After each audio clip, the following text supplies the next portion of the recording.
নাজিৰা মহাবিদ্যালয়ত তিনিদিনীয়াকৈ অনুষ্ঠিত হৈছে গ্ৰন্থমেলা। শিক্ষাৰ্থীসকলক গ্ৰন্থৰ সৈতে একত্ৰিত কৰাৰ বিশেষ প্ৰয়াস অসম প্ৰশাসন পৰিষদৰ। প্ৰতিজন মানুহেই কিতাপ পঢ়াটো অতি প্ৰয়োজন। বৰ্তমান সময়ত ছ'চিয়েল মিডিয়াৰ প্ৰভাৱত পঢ়ুৱৈৰ সংখ্যা কমি যোৱা পৰিলক্ষিত হৈছে।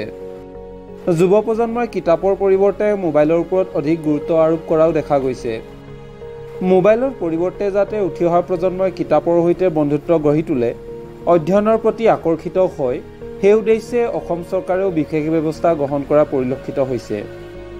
যিহেতু অসম চৰকাৰে 2025 বৰ্ষটো গ্ৰন্থবৰ্ষ হিচাপে উদযাপন কৰা দেখা গৈছে, ইয়াৰ এক অংশ হিচাপে অসমৰ কেইবাখনো মহাবিদ্যালয়ত গ্ৰন্থমেলা আয়োজন কৰা দেখা গৈছে।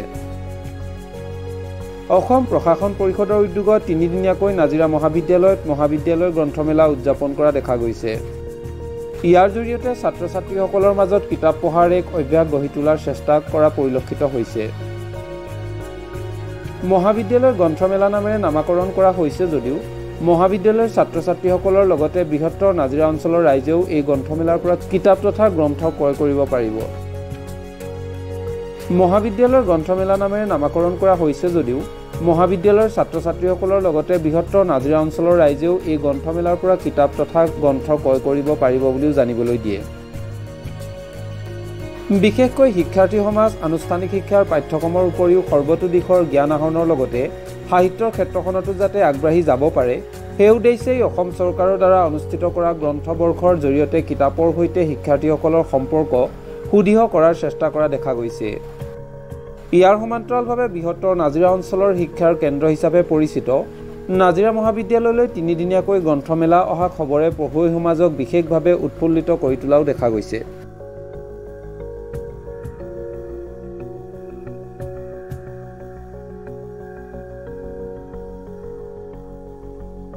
অহা 17 ছেপ্টেম্বৰলৈ তিনিদিনীয়াকৈ গ্ৰন্থমেলা এখনৰ আয়োজন কৰা হৈছে। আপোনালোক সকলোৱে জানেই চাগে, এইবাৰ অসম চৰকাৰে গ্ৰন্থবৰ্ষ উদযাপন কৰিবলৈ গৈছে, অৰ্থাৎ 2025 বৰ্ষটো গ্ৰন্থবৰ্ষ হিচাপে উদযাপন কৰিবলৈ লোৱা হৈছে। আৰু এই কাৰ্যসূচীৰ সৈতে সংগতি ৰাখি গ্ৰন্থ প্ৰকাশকে আদি কৰি অন্যান্য কিছুমান কাৰ্যক্ৰমণিকা চৰকাৰে হাতত লৈছে।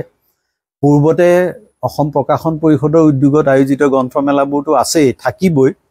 তাৰ উপৰিও বিশেষকৈ অসমৰ কেইবাখনো মহাবিদ্যালয় কেন্দ্ৰিকভাৱে গ্ৰন্থমেলাৰ আয়োজন কৰা হৈছে। আৰু তেখেতসকলে ডিব্ৰুগড় কানৈ মহাবিদ্যালয়ত ইতিমধ্যে গ্ৰন্থমেলা সম্পাদন কৰি পেলাই আমাৰ নাজিৰা মহাবিদ্যালয়ত আজিৰ পৰা আৰম্ভ কৰিছে। আৰু আজি যদিওবা আমাৰ ছাত্ৰ ছাত্ৰীসকলৰ পৰীক্ষা আছিল, তথাপিও ছাত্ৰ ছাত্ৰীসকলে পৰীক্ষাৰ মাজতে এই গ্ৰন্থমেলালৈ আহিছে, কিতাপ পত্ৰ তেওঁলোকে চাইছে, কোনোৱে কিনিছে। আৰু এটা কথা মই এইখিনিতে জনাব বিচাৰিছোঁ, যদিওবা আমি মহাবিদ্যালয় কেন্দ্ৰিকভাৱে গ্ৰন্থমেলাখন আৰম্ভ কৰিছোঁ, কিন্তু নাজিৰাৰ সকলো ৰাইজৰ কাৰণে এখন মুকলি হৈ আছে। পুৱা 9 বজাৰ পৰা সন্ধিয়া 7 বজালৈকে আমাৰ গ্ৰন্থ বিপণী খোলা থাকিব। গতিকে আমি আগ্ৰহ প্ৰকাশ কৰিম যে ছাত্ৰ ছাত্ৰী আৰু শিক্ষকসকলে আমি যিটো উদ্দেশ্যলৈ গ্ৰন্থ মেলাখন ইয়াত আয়োজন কৰিছোঁ, এই আমাৰ উদ্যোগত যাতে স্থানীয় যিসকল আগ্ৰহী পঢ়ুৱৈ আছে তেখেতসকলেও যাতে সহায় সহযোগিতা আগবঢ়ায়। আৰু চৰকাৰৰ এই যিটো প্ৰচেষ্টা, গ্ৰন্থ আন্দোলনটোক ত্বৰান্বিত কৰাৰ যিটো প্ৰচেষ্টা, সেইটোত যেন অংশীদাৰ হয়। ধন্যবাদ।